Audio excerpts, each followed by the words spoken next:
এখানে একটা ব্রায়োফাইটার life cycle দেওয়া আছে, যে ব্রায়োফাইটারে কীভাবে তাদের সেক্সুয়াল রিপ্রোডাকশন করে। এবং ব্রায়োফাইটারদের মধ্যে আমরা কি দেখতে পাই, অল্টারনেশন অফ জেনারেশন দেখতে পাই, এবং এদের মধ্যে আমরা দুটো স্টেজ দেখতে পাই, একটা হচ্ছে গ্যামেটোফিটিক স্টেজ, একটা হচ্ছে স্পোরোফিটিক স্টেজ। তো এরা কীভাবে তাদের সেক্সুয়াল রিপ্রোডাকশনটা করে। ফার্স্ট অফ অল আমরা এখানে দুটো স্ট্রাকচার দেখতে পাচ্ছি, দুটো থ্যালাস লাইক স্ট্রাকচার দেখতে পাচ্ছি। একটা হচ্ছে আমাদের মেল থ্যালাস, রাইট সাইডে যেটা রয়েছে সেটা হচ্ছে মেল থ্যালাস, আর লেফট সাইডে যেটা রয়েছে সেটা হচ্ছে ফিমেল থ্যালাস। এবার এই থ্যালাসগুলোর ওপরে আমরা কাপ লাইক স্ট্রাকচারগুলো দেখতে পাচ্ছি, যেগুলোকে আমরা কি বলছি, গ্যামি কাপ। এবং এগুলো কি করে, এগুলো আমাদের আসেক্সুয়াল রিপ্রোডাকশন করতে হেল্প করে। আর এই থ্যালাস লাইক স্ট্রাকচারগুলো আবার আমাদের হচ্ছে কি বেসের সঙ্গে যুক্ত থাকে, যেগুলো রুট লাইক স্ট্রাকচারের মতো, যেগুলো আসলে কোনো ট্রু রুট নয়, তাদেরকে আমরা কি বলছি, রাইজয়েডস বলছি। এবং এদের মধ্যে কি থাকে, এদের মধ্যে আমরা সেক্স অর্গান দেখতে পাই দুটা, যেমন মেল সেক্স অর্গান আর হচ্ছে female sex organ. Male sex অর্গানটাকে আমরা কি বলছি, মেল সেক্স অর্গানকে আমরা বলছি অ্যানথেরিডিয়াম, আর ফিমেল সেক্স অর্গানকে আমরা কি বলছি, সেটা হচ্ছে আর্কিগোনিয়াম। এবার আমরা এখানে দেখতে পাচ্ছি একটা স্টক লাইক স্ট্রাকচার। এই স্টক লাইক স্ট্রাকচারটা আসলে কি, এই স্টক লাইক স্ট্রাকচারটা আসলে হচ্ছে অ্যানথ্রেডিওফোর।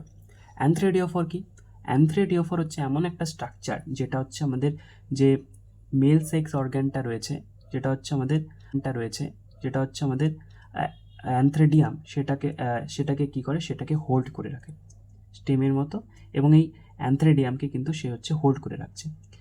এবং এর পরবর্তীতে কি হয়, এই যে অ্যানথ্রেডিয়াম থেকে আমাদের গ্যামিট, যে মেল গ্যামিট, যেটাকে আমরা কি বলছি, অ্যানথ্রিজয়েডস বলছি, সেটা কিন্তু সেখান থেকে রিলিজ হয়। এবং এই অ্যানথ্রিজয়েডসগুলো কিন্তু আমাদের বাইফ্ল্যাজেলেটেড হয়ে থাকে।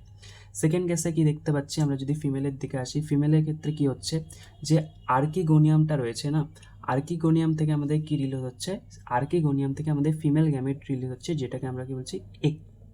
এবং এটাই হচ্ছে আমাদের কি হেপ্লয়েড এন। আর যে মেল যে আমাদের যে গ্যামেটটা রয়েছে সেটাও কিন্তু আমাদের এন, অর্থাৎ হেপ্লয়েড প্রকৃতি।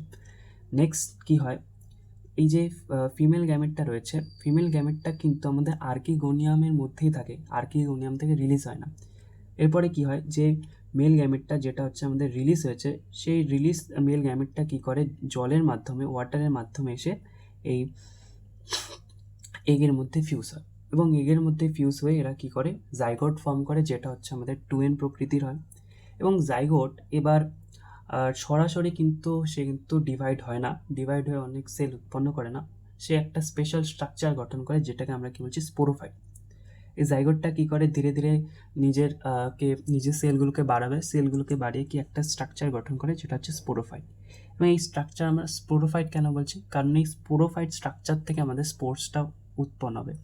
এবার এই স্পোরোফাইটটা কী করে, এই স্পোরোফাইটটা পরবর্তীতে আমাদের মিওসিস ঘটায়। এবং মিওসিসের ফলে আমরা কি দেখতে পাই, স্পোর্স দেখতে পাই। আর মিওসিস মানে কি, মিওসিস মানে আমরা হচ্ছে হাফ হয়ে যাওয়া, যে জেনেটিক ইনফরমেশনগুলো হাফ হয়ে যাওয়া। অর্থাৎ স্পোরোফাইট আমরা যখন 2n দেখছি, স্পোর্টসের ক্ষেত্রে আমরা কি দেখতে পাবো, n দেখতে পারবো। আর এই স্পোর্টসগুলো যখন বিভিন্ন জায়গায় ছড়িয়ে যায়, এবং সেখান থেকে আমাদের নতুন একটা গ্যামেটোফাইট স্টেজ হচ্ছে আমাদের ফর্ম হয়, যার হচ্ছে কি এন টাইপ। তো এই হচ্ছে আমাদের ব্রায়োফাইটাদের সেক্সুয়াল রিপ্রোডাকশনের পদ্ধতি।